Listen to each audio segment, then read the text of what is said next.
हरे कृष्णा। श्री भगवान बोले, हे पार्थ, तुझ दोष दृष्टि रहित भक्त के लिए इस परम गोपनीय विज्ञान सहित ज्ञान को पुनः भली भांति कहूँगा, जिसको जानकर तू दुख रूप संसार से मुक्त हो जाएगा। अनसूये पद का क्या अर्थ है और यहाँ अर्जुन को अनसूय कहने का क्या अभिप्राय है? गुणवानों के गुणों को न मानना, गुणों में दोष देखना, उनकी निंदा करना एवं उन पर मिथ्या दोषों का आरोपण करना असूया है। जिसमें स्वभाव से ही यह असूया दोष बिल्कुल ही नहीं होता, उसे अनसूय कहते हैं। यहाँ भगवान ने अर्जुन को अनसूय कहकर यह भाव दिखलाया है कि जो मुझ में श्रद्धा रखता है और जो असूया दोषों से रहित है, वही इस अध्याय में दिए हुए उपदेश का अधिकारी है। इसके विपरीत मुझ में दोष दृष्टि रखने वाला अश्रद्धालु मनुष्य इस उपदेश का पात्र नहीं है। 18वें अध्याय के 67वें श्लोक में भगवान स्पष्ट शब्दों में कहा है कि जो मुझ में दोष दृष्टि करता है उसे गीता शास्त्र का उपदेश नहीं सुनना चाहिए। बिल्कुल सही बात है।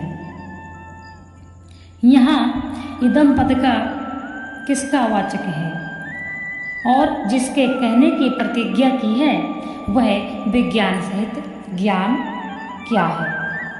देखिए, जो व्यक्ति भगवान को नहीं मानता है तो उस व्यक्ति को रामायण, गीता, भागवत, शिव पुराण, देवी पुराण ये सब सुनने की क्या आवश्यकता है?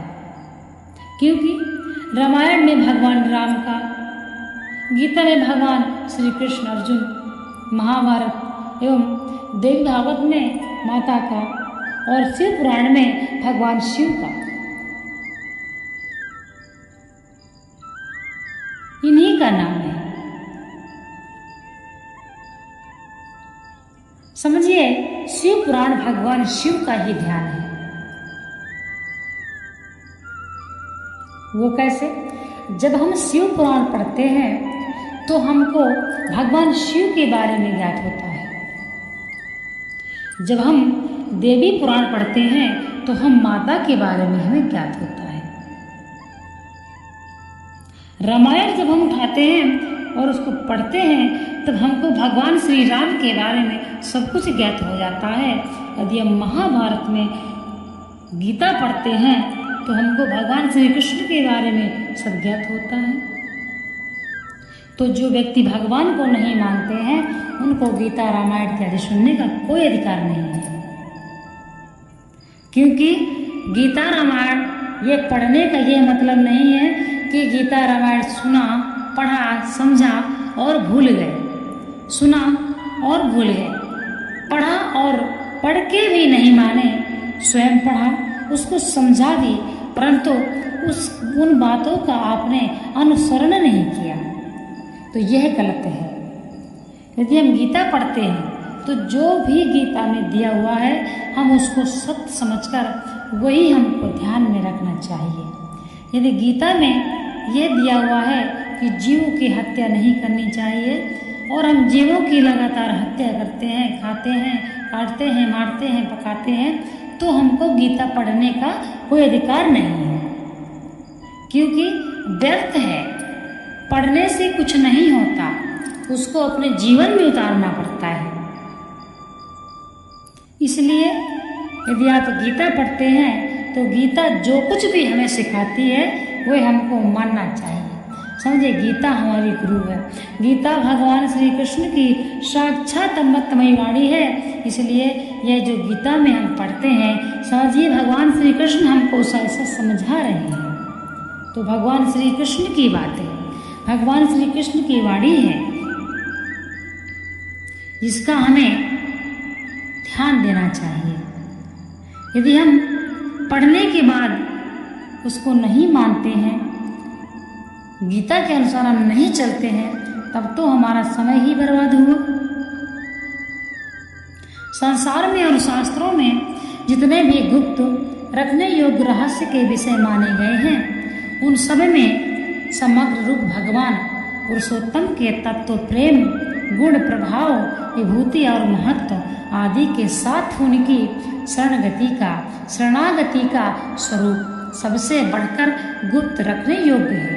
यही भाव दिखलाने के लिए इसे भगवान क्या कहते हैं, ये समझने का विषय है। समस्त दुखों का, उनके हेतुभूत कर्मों का, दुर्गुणों का, जन्म मरण रूप संसार बंधन का और इन सबके कारण रूप अज्ञान का वाचक यहाँ अशुभ शब्द है।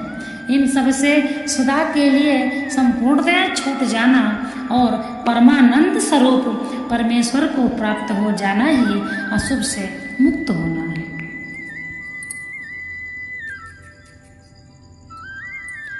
मैं दावे के साथ यह बात कह सकती हूँ कि जो व्यक्ति श्रीमद् भागवत गीता को अपने जीवन में उतार लेगा वह व्यक्ति अपने जीवन की गति को सुधार लेगा।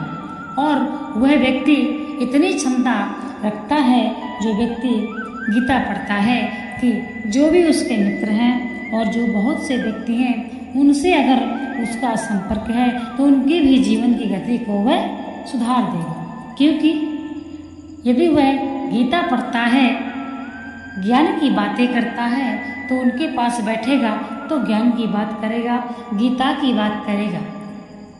तभी किसी भी व्यक्ति के मन में यह बातें उतर जाती हैं और वह व्यक्ति अपने जीवन में पाप कर्म करने से बच जाता है। वह व्यक्ति महान है जो अपने शास्त्रों को पढ़ते हैं और दूसरों को समझाते हैं। यदि किसी व्यक्ति ने कह दिया कि आप भगवान के नाम का जप करो और वह व्यक्ति उसकी बात को मान के अपने जीवन में भगवान के नाम का जप करता चला जाता है, तो उस व्यक्ति को जो जप किया उसको तो उसका फल मिलता है, परंतु जिस व्यक्ति ने उससे करवाया उस व्यक्ति को उसके ऊपर भगवान की कृपा हो जाती है। तो इन बातों का ध्यान रखते हुए ही व्यक्ति को भक्ति करना है। अब देखिए भगवान क्या कहते हैं। भगवान कहते हैं जिस विज्ञान सहित ज्ञान के उपदेश की प्रतिज्ञा की, उसके प्रति श्रद्धा, प्रेम, सुनने की उत्कंठा और उस उपदेश के अनुसार आचरण करने में अत्यधिक उत्साह उत्पन्न करने के लिए भगवान अब उसका यथार्थ महात्म सुनाते हैं। यह विज्ञान सहित ज्ञान सब विद्याओं का राजा, उस गोपनीय का राजा, अति पवित्र, अति उत्तम, प्रत्यक्ष फल वाला, धर्मयुक्त साधन करने में बड़ा सुगम और अविनाशी है। इसलिए ईश्वर को समझना कठिन नहीं है और न समझ पाने के लिए जो व्यक्ति नहीं समझ सकता है उसके लिए सरल नहीं है। तो इन बातों का आप ध्यान करिए। यहाँ प्रत्यक्ष भगवान श्री कृष्ण कह रहे हैं कि जो व्यक्ति भगवान को नहीं मानता, भगवान श्री कृष्ण को नहीं मानता है, नास्तिक है समझिए, उस व्यक्ति को गीता, रामायण ये इत्यादि पढ़ने का अधिकार ही नहीं है। इसलिए भगवान को जब आप मानेंगे तभी आप गीता, रामायण पढ़ सकते हैं। ये भगवान श्री कृष्ण कहते हैं, हम नहीं।